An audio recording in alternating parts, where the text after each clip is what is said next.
Okay, hello everybody. My name is Sophie from Spark Policy Institute, and thanks for joining us again today for the final webinar in our series. This is jointly hosted by Colorado Farm to School Task Force and the Spark Policy Institute. It's called Making Evaluation Easy, Reporting Results for Your Farm to School Evaluation. We have almost everybody on, so we're gonna go ahead and get started. A few housekeeping points so that everybody's on the same page. There are two ways to hear audio for today's webinar. One is automatically through your speakers, and the other is via teleconference using the call-in number on the screen. We do currently have everybody in audio conference on mute to reduce background noise, and we will not be holding a verbal question and answer period, but we'll be asking people to type into the chat box on the right side of your screen. Most of you are already familiar, but make sure that Send to All Panelists is selected so that both Lynn and I can see your answers. I do want to let you all know that this webinar is being recorded and that we will be posting the webinar recording on the Colorado Farm to School website. And at this point, everybody probably has the handouts, but just in case, the links are also up on the screen. Now, without further ado, I'd like to hand you over to Lynn, our presenter. Great, thank you. Well, welcome back to most of you, although we'll do a poll in a little bit and find out how many of you have attended our other webinars. Sophie mentioned this is our last one, which makes me a little bit sad, but I'm excited to share the end of what we will be doing. Before then, of course, what I want to let you know is that my name is Lynn Kathleen, and I'm a Senior Research Associate here at Spark Policy Institute. Spark Policy Institute, which is located in Denver, is actually nationally known for developing innovative research-based approaches to help our partners solve complex societal problems that defy easy solutions. And we often say farm to school is exactly one of those complex problems that really are hard, even though it seems as though it shouldn't be hard to put our producers and our schools together. It's pretty complicated, and I know you all know that. So the task force, which is, of course, the other partner in all of this, was legislatively mandated in 2010 by the Colorado General Assembly, and it has 15 appointed members. It is charged with increasing the use of local farm and ranch products in schools and food service programs to improve the child nutrition and strengthen our local and regional economies. The task force receives no funding from the state of Colorado. However, we have successfully attracted a wide array of funders, starting with a federal ARA stimulus grant.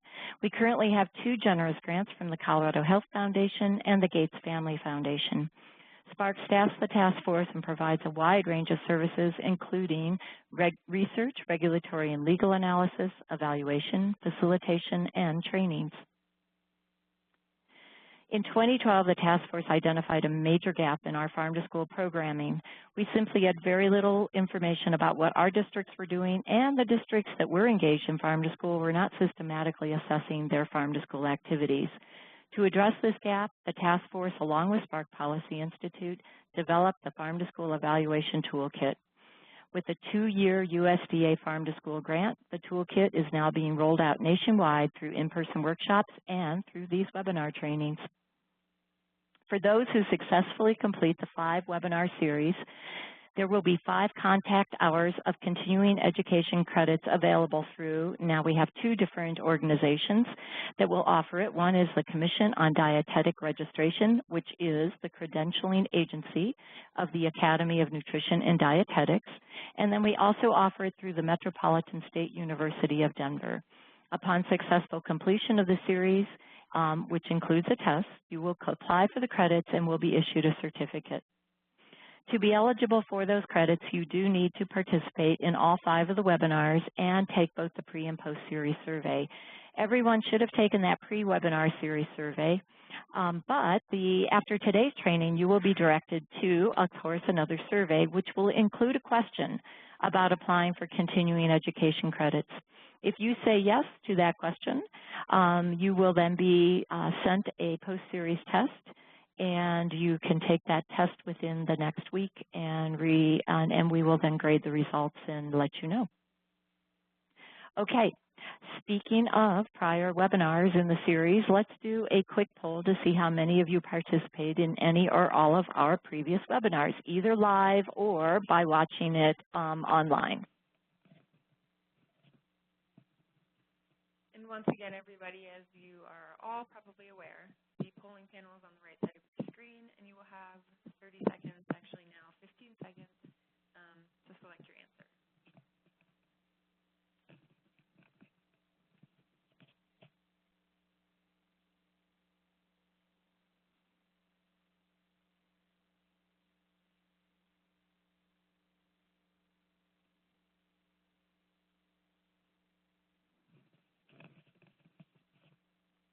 I'm going to leave it open for about 10 seconds longer because it looks like some of you are still selecting your answers.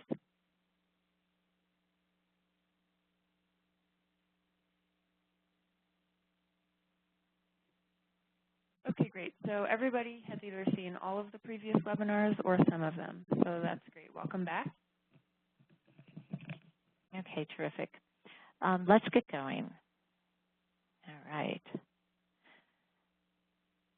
Today's webinar is the last in the 5-part series of the Farm to School Evaluation Toolkit training. All the previous webinars are archived on a link on this slide, or we have sent you a link to the webinars. Today we're going to do a quick overview of last week's webinar, Collecting and Analyzing Data. Then we're going to look at different types of presentation formats and how these relate to the purpose and audience. We'll have some simple criteria to consider to help you select the best format for sharing your results. And then we're going to take a look at some graphics. We'll end with Q&A. And then for those of you who want to dive deeper into graphics, we have a bonus presentation at the end of this hour that you can attend live by just staying on, or you could watch it online later on. By the end of today's webinar, you should have increased knowledge about using your evaluation and creating different presentation formats. You will have increased confidence to present these results. And for those of you who would like continuing education credits, you will be at the end of the training and ready to graduate.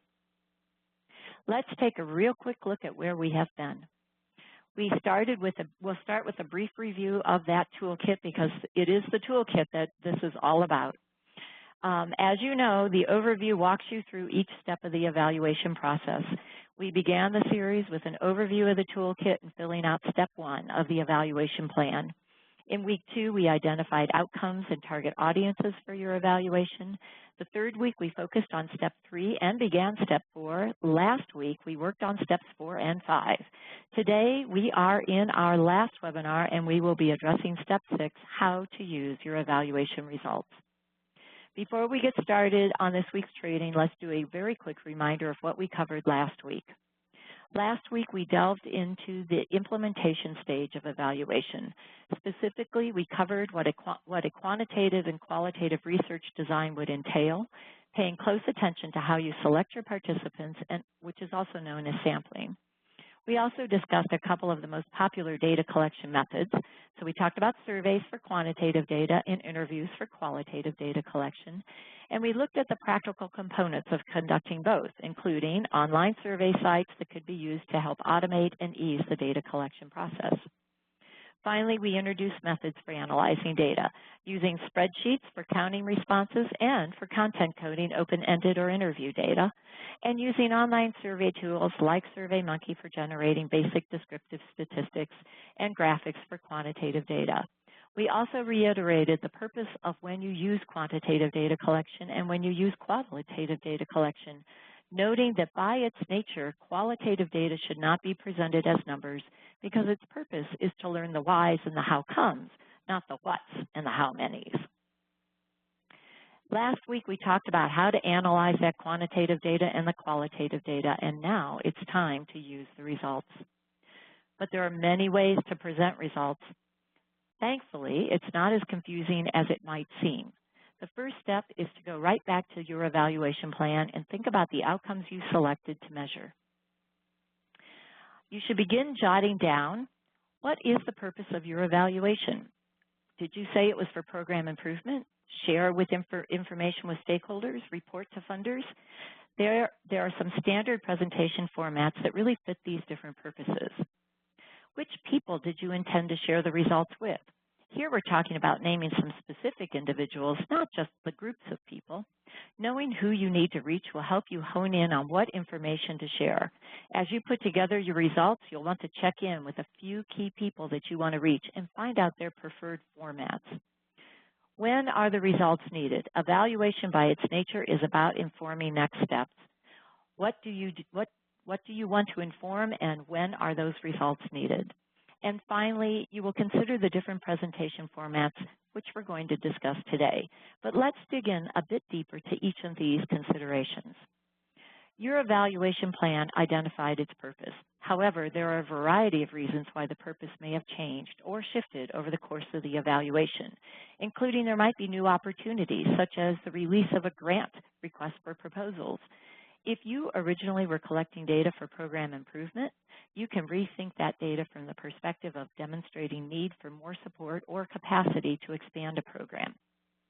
Your purpose naturally led to the identification of your audience for the results. So if you were doing program improvement for your school garden, the audience would be the school garden leader and others involved in the garden program. But you'll see a lot of great information coming out of your evaluation that you might want to consider sharing beyond your original target audiences. To do that, you'll need to think about who these people and groups are and how do they typically receive their information. If it is a decision maker in the upper administration, you want to be sure you have a 1- or 2-page executive summary to share. While you may not think of Farm to School as being controversial, sharing evaluation results with recommendations and action steps, more on that to come, could be high stakes or sensitive.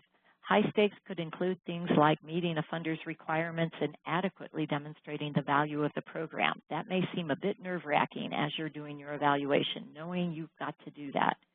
And recommendations need to align with not only what your recommendation results support, but what your stakeholders are willing and comfortable in doing as next steps. Finally, think about whether those results you're sharing will be surprising in a good or worrisome way. Don't be caught off guard. It's important to anticipate how your audiences will respond. Timing is everything, as the saying goes, but in evaluation, this is really true. Evaluation is intended to inform decisions and lead to actions. Your evaluation plan included an overall timeline, a start and an end date for your evaluation activities, and each of your data collection steps included a timeline as well. But now we're talking about those opportunities to make your efforts actionable. Likely you have in mind, or you should, some initial decisions to inform. But what else is happening and when is it happening? If you have missed, say, an opportunity to present your results to a stakeholder group you feel strongly can benefit your program, is it really too late, or is there another opportunity, even one you can make happen? It is important, actually, to identify when sharing your results really is too late. Knowing that drop-dead date will keep you focused and on time. And oddly, there are circumstances when sharing your results is too soon. So if you're asking teachers to use the school garden for academic activities in the following year, approaching them during standardized testing can simply be a waste of your time and information that will not stick with them. And finally, the delivery of your results. Different audiences are predisposed to different information formats. Knowing your audience preferences and sharing your results accordingly is very important. And of course, much more will be said about that today. So let's move on. Now it's your turn. We would like you to go into your chat box, of course, select all panelists, so both Sophie and I can see it, and give us some examples of how you would address one of these considerations. So the idea would be, I know you all know what your purpose was, but can you think of any new purposes that you might use your evaluation for? I know you've thought about your audience, but can you think of another audience that could benefit from learning your evaluation results? And what about the timing? Are there some critical decision points, critical times to share those results that you really need to be aware of? So give us some examples so we can all be thinking about this and learn from each other. And I'll read them off because, of course, you cannot see them.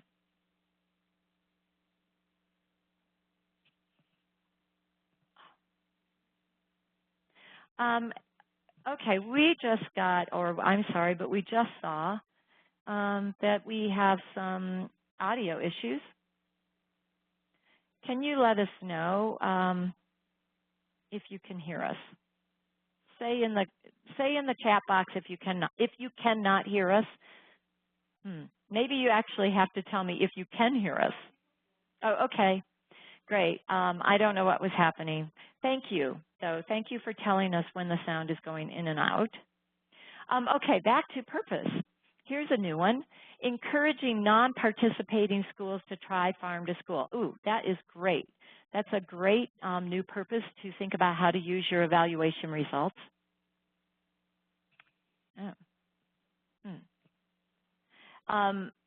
Thank you for more information about the audio. We will try to continue to adjust it. Anybody have another audience or a timing, a critical decision point? Timing, here's one. Wow, thanks. Our project is grant funded, so we will want to be thinking about sustainability before the funding is up. Absolutely. So that's a really good point. And to the degree that your evaluation results can help you figure that out, that's going to be really important. Here's another one. Present to a local paper to get them interested in ongoing coverage of farm to school. Perfect. There is a new audience that can really actually then result in reaching a whole bunch of new audiences.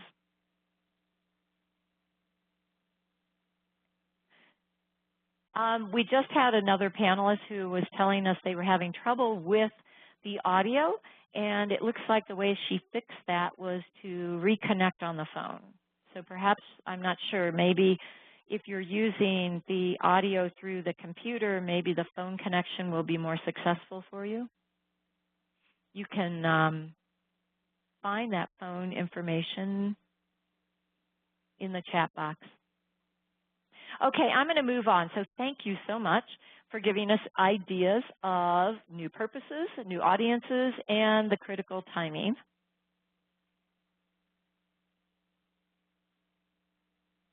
Now let's shift our attention to thinking about the purpose of your evaluation and how that drives the way you will use your results and types of actions you might want to take.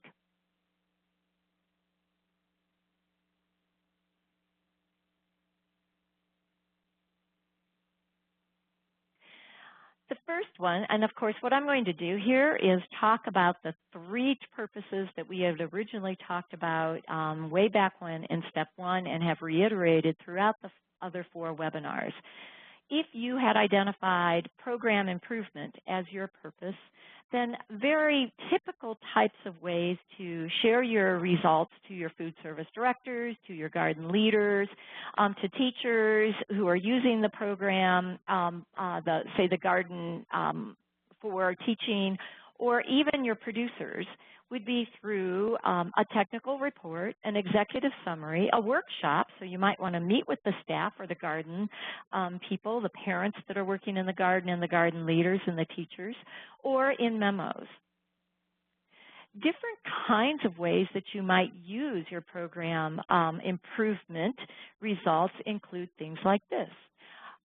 You might want to use the improvements that are revealed by your evaluation findings and can be communicated as a way to improve your program. So evaluation results that indicate the need for improvement should not be communicated as an indictment or failure of your program.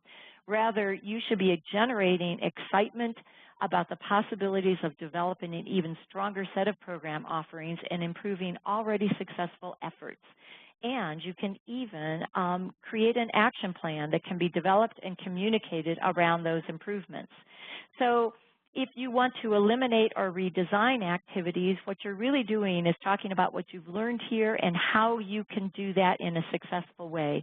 Or if you say, you know what, these activities, what we've learned here suggests that we should add or we can better design these activities. Again, you can do that in ways that utilize your results in very kind of positive, empowering results. And then, of course, if you need more resources, again, you can use those results to demonstrate the way that you would need those results or those resources. An important component of an evaluation plan includes the ability to include not just recommendations, but to really get very specific in what we call an action plan. So an action plan is, as it sounds, action-oriented, and the directives set forth in a plan should be very specific and focused on achieving a targeted goal. Here is an example of such a task-specific suggestion. So I am suggesting that the program evaluation might suggest that you should connect with parents on a more consistent basis in order to increase your student participation in the lunch program. So to do that, if that is your strategy to increase student participation in your lunch program, so you have an incredible salad bar, it's got all this local produce, and you saw some increase, but you really want to increase it a lot more, you know that parents are going to be an important leverage point for this. And so think about, if that's your strategy, let's reach out to the parents more. Think about how you might do that. Include that in your action plan. Maybe you have a school e-newsletter. Go talk with whoever it is that creates that e-newsletter and start sharing some of your evaluation results through that e-newsletter to really kind of like excite the parents to realize, oh my gosh, school lunch is not what it used to be. This is so cool. You could even have a parent-student lunch day. Invite those parents in so that they can experience the great new foods that you're offering. Maybe bring the farmers in at the same time so they can really see what your farm-to-school program is like. You can do all sorts of really fun and thoughtful ways of utilizing those evaluation results as action plan strategies. Let's take the same look again, only this time, let's say your purpose was to provide information for stakeholders. So there's a whole slew of ways that you might do that, and you could do an executive summary. You might write what we call a popular article, so this is not a technical article. This is, really a story about what you learned. You could do a news release or a newspaper article. You could do a public meeting. You could create brochures and posters about some of your fun, exciting new results. You could do topical briefs, and you could even do a short video. And remember, don't underestimate all of the resources that are available to help you do these things. You have students that are in your schools that have classroom projects that would really fit well with a lot of these, including, reach out to your art program. And if you're in a middle or high school, likely you've got some additional resources that you can really tap into. So there's many things that you might want to do at this point with those kinds of evaluation results. So, for example, let's say you decided that an evaluation use of this would be to really share this broadly with your stakeholders. And so what you would be doing here is demonstrating how your farm-to-school activities support, say, students' healthy eating. Maybe that's what you want to really share. Or maybe you want to share how those farm-to-school activities are supporting students' understanding of nutrition or food systems, education, or maybe you've got results that can demonstrate that, in fact, their education is actually in very academic subjects being increased in math, in science, and so on. So those are the kinds of things that, some of your stakeholders, like parents, like your administrators, would really love to know. You might also want to demonstrate how your farm-to-school programs are supporting local economies. With all of these, of course, you can create an action plan strategy. So let's say that your farm-to-school evaluation focused on assessing the strengths and success of its first school garden. The evaluation was able to point to specific components that made the garden so successful, and the evaluation planning team felt the model could be expanded. So that's your plan. You want to expand that school garden model across the district. Well, what are you going to need to do in order to expand it? It's great to have that strategy, but now let's talk about the action steps that need to happen. You're going to have to assess the interest of the principals at these other schools. You're going to, after you do that, maybe you would also look at some of the teachers, especially if you've got teachers at your school who know some of the other teachers. That's a great way to make an inroad to them. You want to prioritize those schools based upon that kind of early information that you've collected. Which schools look most promising? Because you all know that gardens are only sustainable if you've got strong local interest in keeping them going. And then you're going to want to identify and recruit those early champions. They're going to be your parents, your teachers, and your community members. You're going to want to help those schools figure that out. And then you're going to support those new schools coming online by helping them and teaching them about forming a school garden planning team to help them identify funding if funding is needed and to help identify in-kind resources. What if your purpose was information for funders? Well, funders are actually want things a little bit differently. They're very much in favor of getting the full technical report. But I have to tell you, what they're really going to want is have in their hands that executive summary, because somebody likely is on their team will look at the full technical report, but your program officer is likely to want to look mostly at that executive summary, especially right at first. And then they like personal discussions. You'll want to meet one-on-one with them. That information for funders, some of the evaluation uses you would have would be to, for example, demonstrate how your farm-to-school activity aligns with your funders' priorities. You could report how your farm-to-school activity is meeting your grant goals and requirements. That might be why you're really doing it. You could demonstrate growth and movement toward the sustainability of your program. Funders love to see that you are making a sustainable program, because really there's no funder who's going to stay there for the long haul. They're there to jumpstart your effort.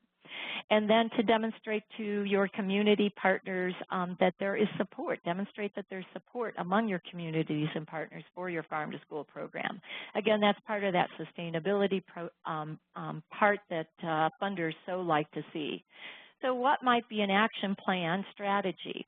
One of the action plan strategies, let's say, if you were particularly interested in developing a new relationship with a funder, is to build that relationship with a grant program officer who is most likely to be interested in your program. So the very first thing you're going to want to do in your action plan is determine which of the funders' grant programs fits within your farm-to-school activity. Many, many funders have multiple grant programs that they are interested in, and you want to find the one that you can align most closely with. Then you want to identify who is that program officer and contact the officer and request a meeting. Prepare materials to share at the informational meeting, and those materials are going to come right out of your evaluation. So you're going to take those evaluation results that align right with what those funders' priorities are, and you're going to go and talk to that program officer, and you're going to show them with a small team of very articulate people that you have self-selected that can make the case with that program officer. You're going to demonstrate to that officer that they really do have an interest in continuing or in starting to fund your program. And then when you're done with that meeting, you're going to follow up with that program officer and do the steps that they need. This is actually, I have to tell you right now, this is exactly the way that the Colorado Farm to School Task Force started and jump-started their funding, was exactly through this process in demonstrating how farm to school was an incredibly important and successful way in increasing healthy eating for children, and then doing all of those steps in developing a relationship with a program officer. So let's now look at communicating your evaluation results. We're going to start with some information about criteria and then provide examples. And really what I'm going to do in this section is I'm going to move us a little bit in a different direction from, first we just talked about using that same old 3 different purposes that we've talked about throughout this training. Now I'm going to shift it a bit to thinking about how you might select it, not based on purpose, but on some other criteria.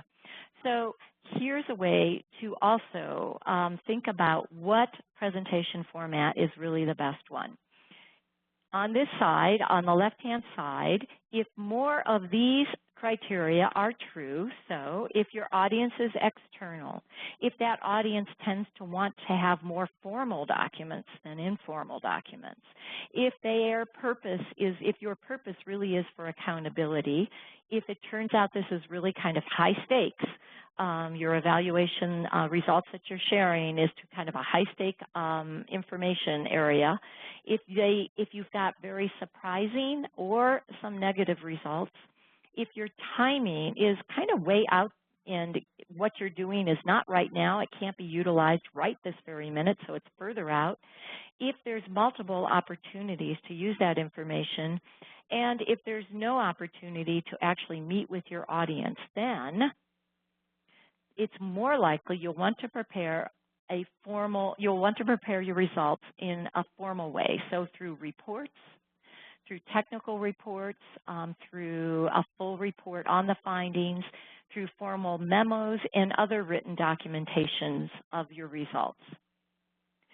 So given that, let's take a look at what kinds of tips can I give you for how to write a good evaluation report. And this is actually something that is important in thinking about because many of you will be ultimately needing to write some type of a report about your evaluation.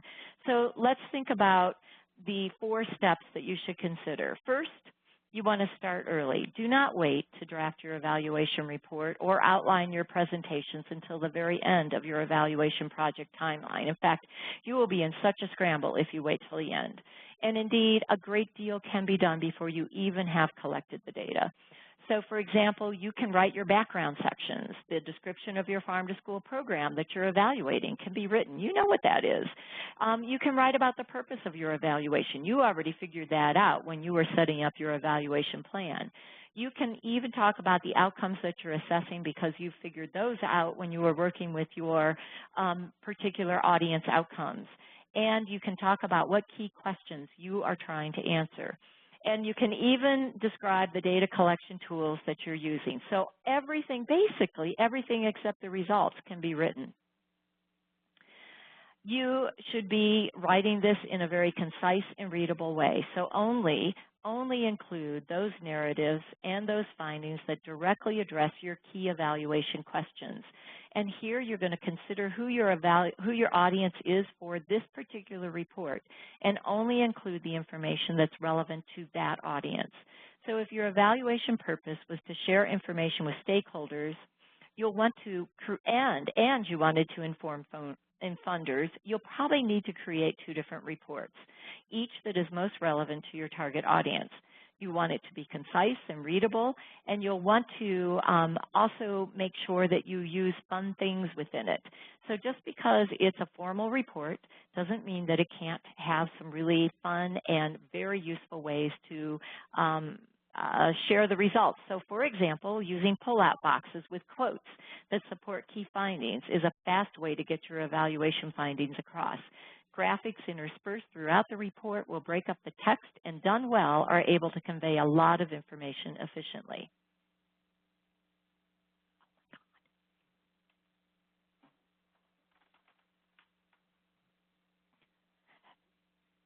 Finally, or the third thing you'll want to do is to share the draft of your report or presentation with members on your evaluation team and even with key stakeholders.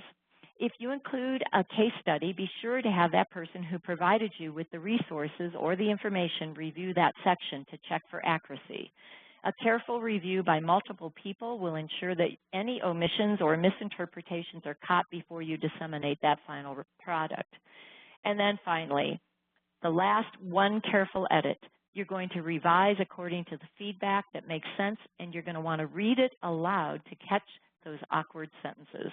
That's actually one of the things I used to tell my students all the time. If you're going to submit me a report, the best thing you can do, if it's a 1-page paper or a 20-page report, sit down and read it aloud, because it's from reading it aloud that you find out, you know, oh my gosh, there are 2 words that don't belong together, and my spell checker never would have caught that. Or, boy, that's an awkward sentence. I'm tripping all over it. Well, if you're tripping over it when you're talking it, it's going to be tripped over when you're reading it. So reading aloud is a great way to catch those things. Of course, you're going to share your findings, but I also want you to not forget some very basic information that you have to include in these reports, and that is stating the what, why, who, how, where, and when of your evaluation design and process. And by doing that, you're going to demonstrate the rigor and credibility needed for your audiences to take your results seriously. Not all methods of dissemination will include an executive summary. However, the contents in an executive summary are applicable to many reporting formats. So let's take a quick look at what you would do. In an executive summary, you should fit within 2 pages so that it can all be on just one page, a front and back handout. And it would include the purpose of your evaluation, your project goals, where your project is happening. So if it's at a particular school, you would mention that school. If it's at 3 schools, you would mention all the schools. The current stage that your particular project's in, and who is being reached by that. So is it just your 5th graders who are out there, or is it your K through 3rd graders who are having an opportunity to be in the garden? And then finally, and of course, you would have your recommendations that are based on your evaluation results. Many of these evaluation recommendations would include specific action steps, and if you have action steps, you would include them in your executive summary. Okay, here's another way to think about choosing your presentation format. So here's your criteria. The more of these that are true, so if your audience is internal, your audience tends to want to talk about it, process it as a group. The purpose is really to learn about the results and learn from those results what to do better. The results are useful, but there's nothing particularly surprising or negative in them.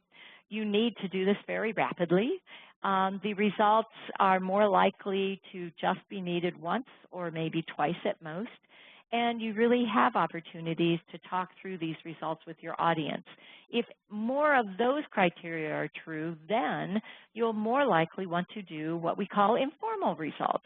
So these are going to be presentations, they're going to be kind of quick little handouts, and they can be downloads from SurveyMonkey. And this is really fun because SurveyMonkey is actually a very great way to do these things quick and create very nice results to share. So last week I showed you this screenshot from SurveyMonkey, the data analysis and display function. I want to show you a few more features within SurveyMonkey that will help you in reporting your results, especially for those informal presentations. So here you see a bar graph. Well, let's take a look at the display options that are available in this online tool. In that previous slide on question 3, the format was the bar graph. But what if the bar graph is not how you think that result is best shown? In that case, you can click on a button called Customize, and up it will show a submenu of options. In the first tab is called Chart Type. Maybe you would prefer to have a pie chart. With one click, you can have a pie chart. You are just like, give me a pie chart instead.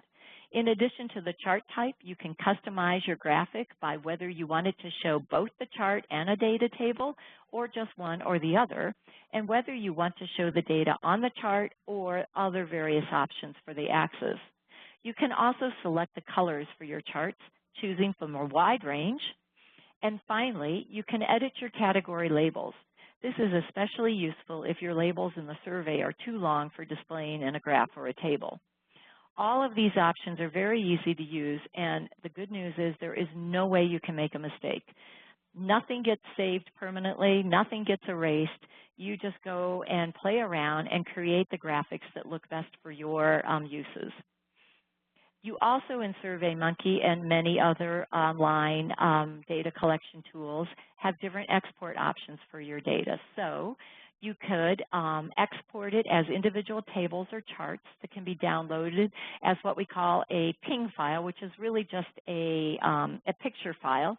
It's a high-quality image, and you can insert it into your final report or other text editors.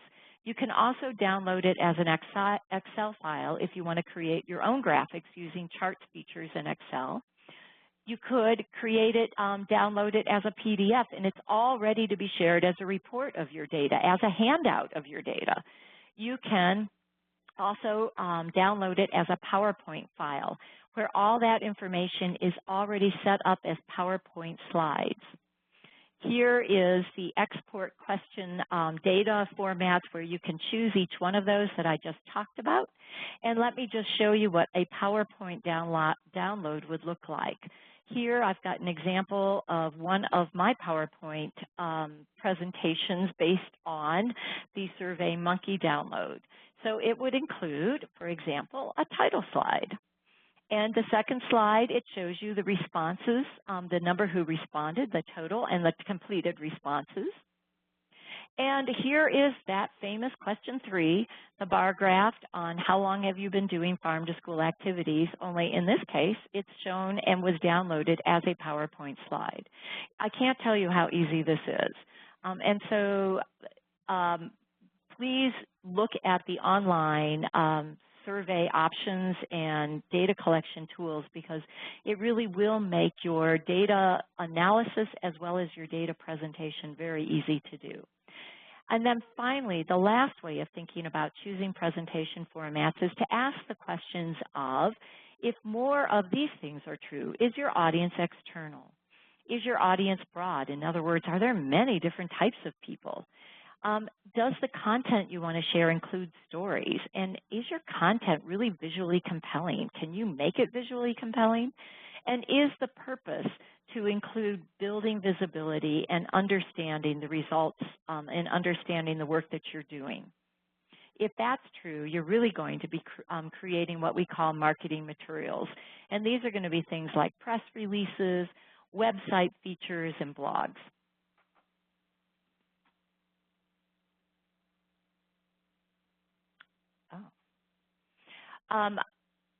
So let me show you one thing. Here is a screenshot of our Farm to School website. And what we did was we embedded a Google Map. So Google Maps are really easy to create. And I know you all use Google Maps to get from one place to the next, but you can also create a permanent Google Map that has data points. So in this example, we literally have the data points of all of the school districts in Colorado as of 2013 that we're doing farm to school. So we're very proud of this map because we have a lot going on in Colorado. And it also shows where we don't have things going on.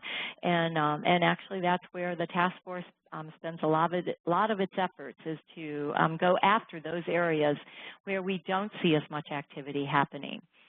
There was a question that came through about SurveyMonkey and those features, if they're available, a free version of SurveyMonkey. So what I have to tell you is that it's my understanding that the difference between the paid and the free version of SurveyMonkey has to do with the number of questions you ask rather than the features that it provides to you on the back end. However, it is true that we have a paid version of SurveyMonkey, so I haven't tried out the free version to know if those back-end features are available.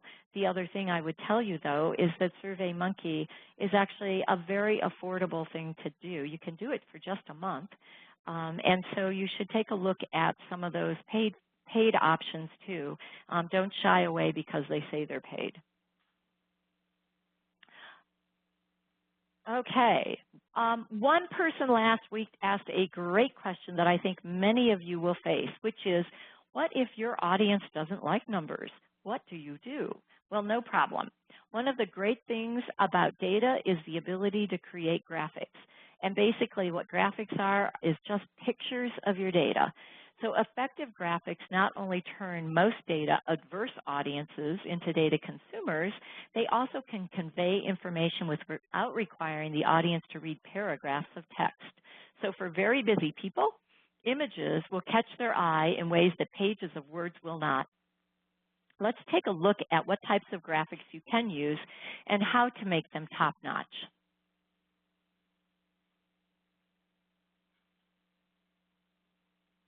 Here is a bar chart that I created from a survey that was reported in a local newspaper.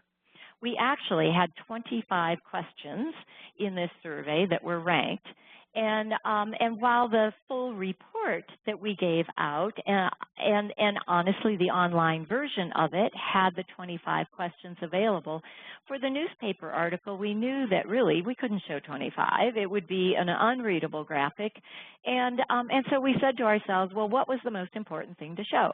And in this case, we were interested in really honing in on what did the Stapleton residents, which is a new urbanism community, value of new urbanism principles. And so we looked at the top 6, and that made for a very easy graphic to read and also made it one that people would read. You'll also notice that on the end of the bar graphic are numbers. Those numbers are the actual means of the statements. And you can see in the title that we also tell what the value ranges are, with 1 equals strongly agree and 5 equals strongly disagree, so that you know what a 1.17 means. Wow, that is really an amazing strongly agree statement across over 1,000 people. That was our mean. So it turns out the people in Stapleton really value parks and other places to meet people. Here is a very simple line graph. Typically, you would not want to have more than 3 lines in a given graph, and even a graph with just 1 line can be a really effective way at telling the story of growth. And here you can see the story of growth between 2005 and 2008 is a 4-fold increase, going from 100 to 400. And here's a great example of a pie chart that comes from the USDA Farm to School Census. I love this pie chart because the entire circle shown in pink represents all the money spent on school lunches, and then the orange slice within that circle shows the amount that is spent locally. It shows both, and it also has some really impressive numbers that go with it. Now, of course, this is across the United States, this particular one, but it gives both it gives so much information because it tells you both about the amazing amount of money that is spent in farm to school and the small amount currently that is done locally, which really means, oh my gosh, look at the potential. And so while there's a lot that's happening, there's also so much growth that's possible. This pie chart and the few words on it conveys a tremendous amount of information. And then here's a map that we absolutely love. This is our map of Colorado's 178 school districts. We actually have 64 counties, so this is really our school districts. Some of our counties have more than 1 school district. This map shows that the same data that I had on that Google map that was on our website, but it's shown as growth over time. So Colorado's Farm to School Task Force loves this map because it quickly shows how farm to school is growing by leaps and bounds in their state. The map tracks farm to school over 4 years. When the task force was seeded in 2010, there were 22 school districts doing some type of farm to school activity, and that's shown in the dark green.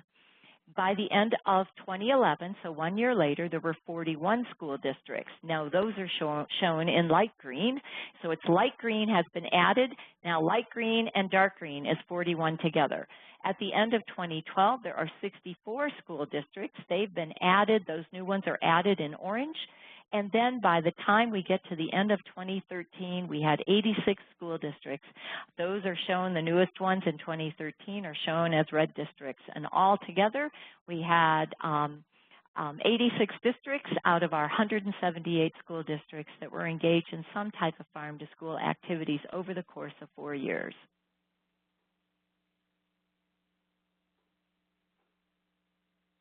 Okay. So that basically wraps up today's webinar on how to present your results. I'm going to end with a poll that captures the essence of the training of the last 5 weeks, and then a discussion about, you know, what does all this evaluation really mean? So here we go with the poll. Let's see if we can stump you. What is the evidence of quality in evaluation? Is it conducted by an independent evaluator, focused on the impact of the program, supported by significant time and resources? Is it delivering results through written reports? Is it all of the above, or is it none of the above?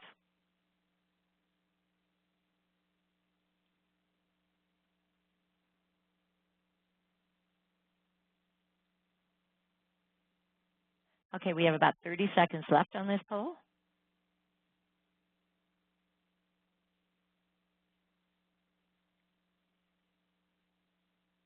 15 more seconds.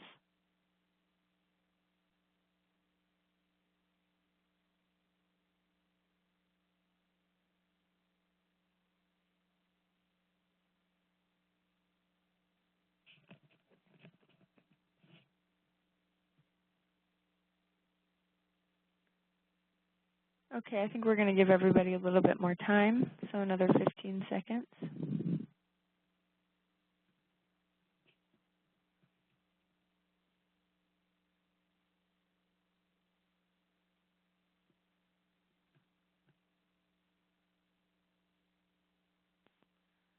All right, so let's take a look at the results. It seems like 31% of you picked focused on the impact of the program, and a few of you selected all of the above. The correct answer is actually none of the above. There were some tricky little answers that we gave in there. So I did think many people would pick focused on the impact of the program. You know, the impact of the program is certainly one of the things that you care about, but it's not the only thing. And so a quality evaluation does not have to just focus on the impact of the program itself. Let's take a look at, actually, what is evidence of quality of evaluation? Well, first and foremost, it's planned with attention to the audience, to the program, and the use of the evaluation information, all of the things that we have been covering, and all of the things that are going to make your evaluation actually usable. It's going to be realistic, given your program timeframes and resources available. So one of the reasons that you don't really need, for example, a trained evaluator is because, well, one, you have our toolkit, but the other is that you just simply may not have the resources to hire a professional evaluator. That does not mean that you can't do a great and meaningful evaluation. You're going to want to measure what matters, not just what is most easily measured. And we talked a lot about that. Remember, that was that kind of sphere of control and the sphere of influence. It's great to measure, you know, kind of those impacts outputs. But a lot of times, the outputs are really not the things that we care about. They're not what matters. I mean, lovely as it is to harvest, you know, 1,400 pounds of vegetables out of your school gardens, that isn't really why you're doing school gardens. You're really doing school gardens because you're trying to get those kids to eat better, to you know, be interested in those fresh produce and so on. And so what you are measuring, it's what matters that you really want to go after. Not that you don't want to measure the outputs, because you often need to report on those outputs, and the outputs can be exciting, but you also want to make sure you're measuring really what matters. And then you also want to systematically collect data that is the right data to answer the questions being asked. So again, you want to think very clearly about what do you want to learn? What is it you're trying to learn? Remember when we looked at the short, intermediate, and long-term outcomes, and a number of you had identified some long-term outcomes that you were initially thinking you wanted to collect data on. And I think after we talked about it, realized that, oh, some of those long-term outcomes are unlikely to actually be things we're going to be able to measure at this point in our farm-to-school evaluation program. So that's a really important insight and lesson to learn, that you need to collect the data that's the right data to answer the questions that you can actually answer. Okay, so I want to end by just pointing you again to, while we have given you a lot of resources and a lot of training in these webinars, we also have additional resources for you that are linked in our overview and steps, that basic document that you've been working with. And that includes the Pell Institute Evaluation Toolkit, the Community Toolbox, Asking Questions That Matter, and a wonderful website called Mira. That's it for today's webinar and training series. We hope you have enjoyed your time with us and learned enough to conduct your own farm-to-school evaluation. I want to remind you that because you've participated in this evaluation series, you are eligible to receive up to 4 hours of free technical assistance from Spark Policy Institute. All you need to do is contact me or Sophie and let us know that you're interested. Once we get that, we will shoot back to you a very short email that asks you, I think, 4 simple questions to answer so that we can figure out how best we can interface and help you. We're going to be repeating this training series 6 more times in the next 15 months. The next series starts on October 23rd. I mention this because if you know someone or a group that can be helped by this training, please do spread the word. You could point them to the Farm to School website where they can actually go right now and sign up for the upcoming series. They can go and sign up for notifications of series that will be coming next year. And at the end of today's webinar, like always, you'll be directed to a survey. It's an evaluation, remember, to help us improve our trainings. In this particular post-webinar evaluation, you're going to be asked if you're going to apply for continuing education credits. So if you say yes to that, we will then contact you with the link to the post-training webinar test. If you've not signed up for our Google group, we really hope that you do. As people get going on their evaluations, it's nice to have a peer group to ask questions and share information. Everyone will benefit. And I'm going to open it up for Q&A. I just want to let you know that after Q&A, we are going to continue on with doing a more in-depth on looking at graphics and criteria for creating great graphics. And we're going to keep the recording going, so you can either join us by sticking in this particular webinar, or you can go to it later and pick it up as a recording. Right now, I'm going to change over to look at the chats and see what kind of questions are coming in.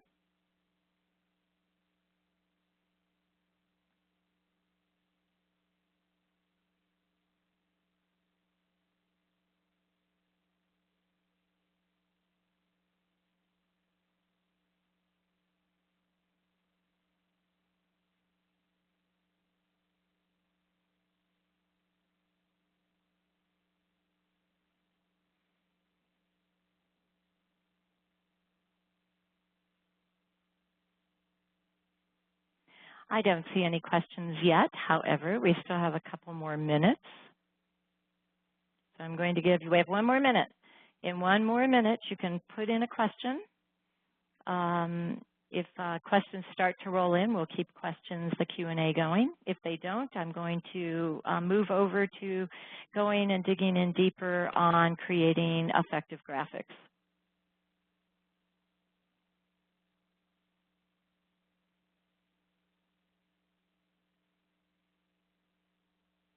I also want to let you know that I am going to look into the SurveyMonkey question about what types of resources or, functionality is available when it's free. That was a great question. I will be including and knowing the answer to that, but I'll include it in future webinar trainings. But I will also get that back to all of you through an email.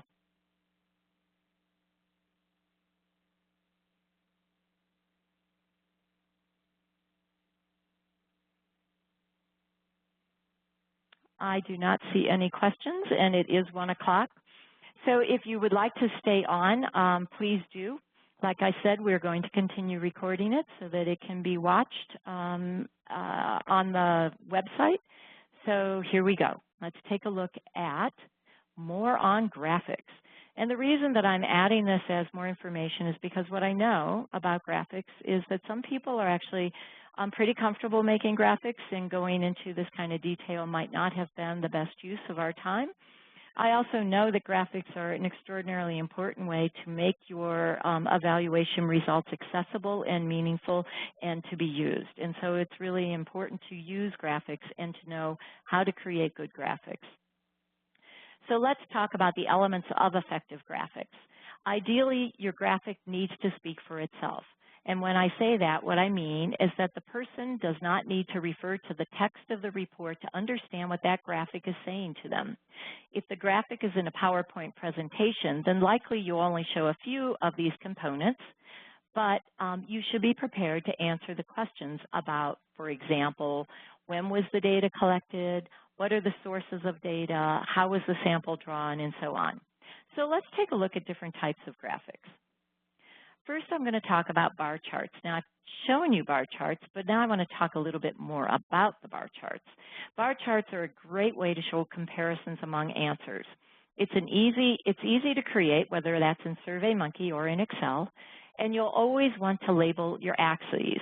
So you need to let people know in a bar graph what they're looking at so they can make sense of it. You do not need to and do not want to use more than 6 bars, or else your graphic gets very difficult to read.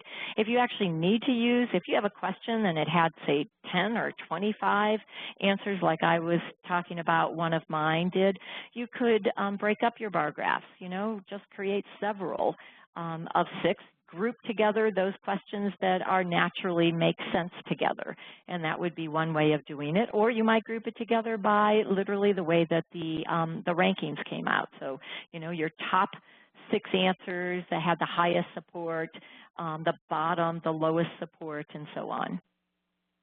So here's an example that I gave you before, but I want to give you a second example. Here's another type of bar graph that was used in a policy brief for local decision makers. Instead of showing only the mean value, what we wanted to show was the percentage of how many chose each one of the category rankings.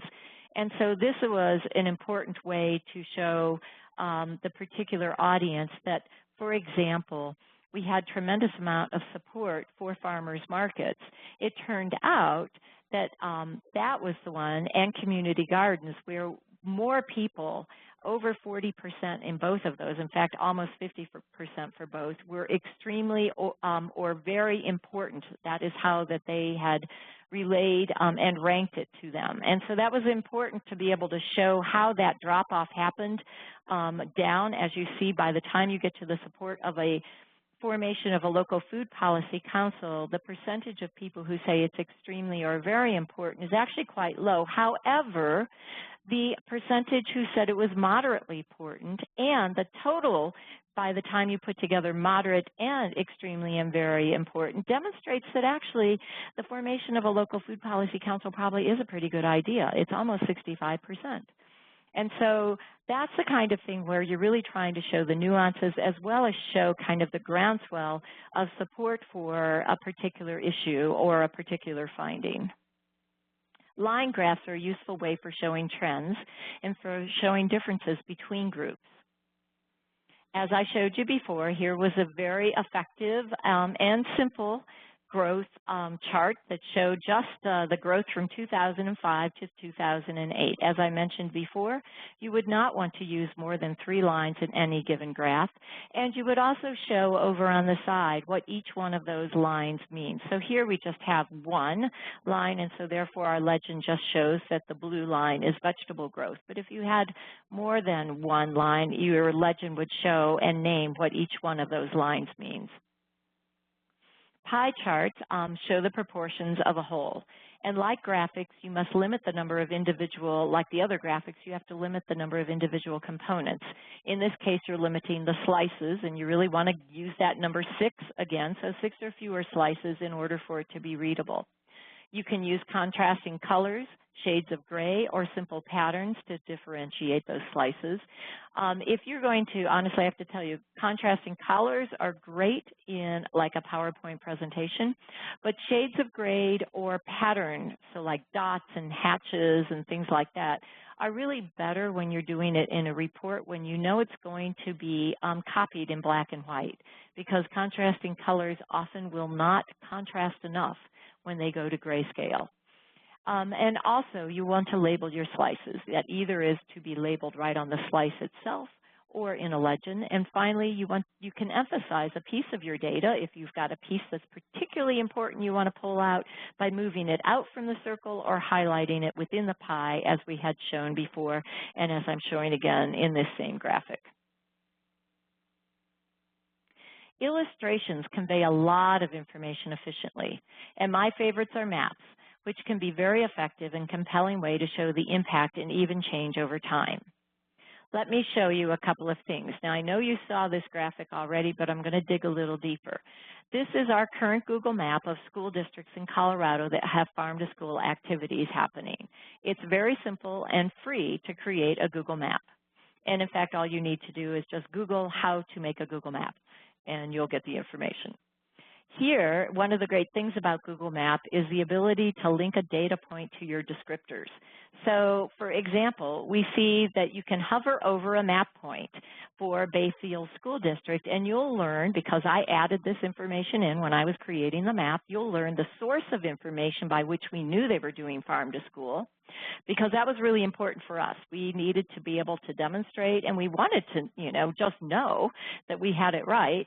How did we know they were doing farm to school? And so in this case, we knew it because they had actually answered one of our surveys, which was called our 2012 Farm to School Champion Survey. We also knew it through another source, which is called Seed to Table. Additional information here is that we have put in the administrative address, and we've also included their website. Every time you hover over one of these dots, when it's on, when you're doing it live on the through your browser or on a website, like we have it embedded in our website, it will pull up this detail of a given district. And of course, here is that picture of our website and where it's embedded. It's very easy to embed this. We happen to use a WordPress site, which again is a very easy website to use, or website format, I should say. And I already talked about our particular map. We love this map because it's a very visually compelling and exciting way to show growth over time. Infographics. Okay, so this is the newest and latest thing of how to show your information, and infographics are really a visual image of that information or data. A well-designed infographic can simplify very complicated information, and it can really, really bring out what's happening. So here is a great graphic that we used because we really wanted to get across the results that the residents who answered our survey, as well as the policymakers who answered our survey, were both highly supportive of local community planning, incorporating physical activity opportunities into land use and design. And so you can see we did this by, yes, we show the actual numbers, nearly 90% of the residents and 85% of the policymakers, but down underneath are the little people, each one of them representing 10% of the population. And it's very clear that we're talking about everybody is supportive, be they residents or policymakers. Alternatively, an infographic can show major gaps. Here, we're showing that 2/3 of the residents believe access to healthy foods is considered in community design planning, yet only 11% of the policymakers say this is the case. Curiously, only 5% of the residents think it should be happening, but 55% of the policymakers support it. So right now, you might be saying, what? And all I can tell you is, yep, sometimes your results can be kind of crazy. But it is really interesting because, of course, what this tells us is that the policymakers say it's not happening, but it really should be happening. The residents are like, yeah, I think it really is happening, but I don't see why you would do it for community design planning. That doesn't make sense. That actually says that if your community needs to and wants to do it through community design, they need to do some education of their residents to help them understand why that is a necessary method for increasing access to healthy food. If you want to do infographics, you want to keep it simple. And in fact, those two infographics I just showed you were used in 2 different policy briefs, a front and back. One was on active living and one was on healthy eating. Here is a wonderful infographic. It comes from USDA. It says, so simple, it's such a simple way, and yet the takeaway is absolutely memorable, and it really gets across why school food matters. Oh my gosh, 2/3 of a child's nutrition intake during the week is at school. Anybody who says who cares about food, school food, has missed the point, because kids, particularly kids who are eating breakfast and lunch, This is where they're getting most of their school or most of their daily nutrition Monday through Friday. And two more examples I want to share. This and the next one are more complicated infographics. However, you might have art students who work with you because they're in the school and they'd be really interested in, putting together an infographic for you. This particular one is USDA Farm to School Census infographic, and it shows the percent of kids at different ages in a given state who are targeted for farm to school activities. The youngest kids are the littlest ones and the oldest ones are the tallest. And what you learn is that the youngest are targeted more than the oldest. This graphic is very easy to understand the message. Finally, the Farm to School Census graphic that captures a couple of key takeaways in a very compelling picture. When using infographics, you really want to think about what the story is that you want to tell, and then just use a handful of results. Use a lot of pictures, but just some of the results, because you know what? It's the numbers that are overwhelming. You want to use those numbers to tell the very best and most compelling story. So think carefully what that story is and how you can support it with pictures. This is just a heads up. The USDA Farm to School Census has created beautiful and fun graphics like I just showed you for every single state, and which means your state. So you can use these in your evaluation report to set the stage of what's happening in your state, and then you could move on to talk about what's happening at your site. And finally, I want to remind you that a picture is worth 1,000 words, and here I'm literally talking about a real picture, a photograph. This is a snapshot of a policy brief that includes a graphic plus a picture. We're communicating to the audience that simply striping a street for bike lanes will not increase bike ridership significantly. And we know this from a wide variety of research that's out there. And that's shown in that graph at the top, which shows that there's a very small percentage of bicyclists that can be categorized as the strong and the fearless. And we've seen them because we almost always are running over them. They are out there in the streets with the most traffic possible, but there's not very many bicyclists like that. And then there's a smaller group, or a next larger group, but it's still a small component of it, that are enthused and confident. Those are the ones who, they're ready to go and they feel pretty good. And if you would just kind of, stripe it, they would ride it. But the reality is you're still only under 10%. So we really wanted people to understand that there's this huge group out there that we call, and they're the purple ones, interested but concerned. And they're the ones that will not just get on a busy road that's got a bike lane striped on it, because you know what, they're just not confident enough. Or maybe they are dragging, kids in a trailer. They don't want to be next to those busy roads. And so there's this new method that's out there that's being advocated, and it's called protected bike lanes or cycle tracks. And while we could have just talked about cycle tracks and protected bike lanes, we knew that most people didn't know what those were. And so a picture is worth 1,000 words. In this case, the picture is worth about 5 words, but 5 words that nobody really understood what it meant. And so think about when you are doing your evaluation report, if you're trying to get across something, and maybe it is actually to show the productivity of your garden, or to show how enthused your kids are at eating in the salad bar. Or maybe it's to show that you did 2 different types of salad bars. You were looking at, the salad bars and the way that they were set up, and when they showed that they had the local produce was actually identified on the salad bar versus a salad bar that doesn't identify the salad bar, and your results through maybe a plate waste study or something demonstrated on those days when the local produce was highlighted that the kids were much more likely to pick it up and to eat it, then you're going to want to show what that looked like. Get a picture of what that salad bar looks like so that people can understand this is what a successful farm to school program needs to have and how you do it to make it successful. Pictures are worth 1,000 words. So that ends today's bonus section on how to use graphics. And I don't have anything more to add, although I'm certainly happy to open it up to questions. So how about if we just have a real quick opportunity to do some Q&A at this point?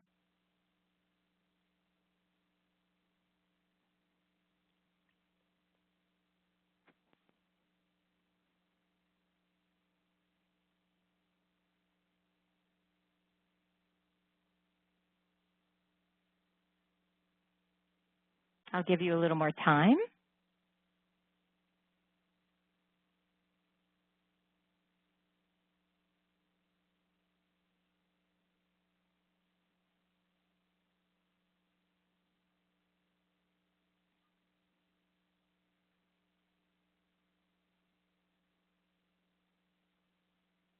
Maybe one more minute. You all are a quiet bunch today.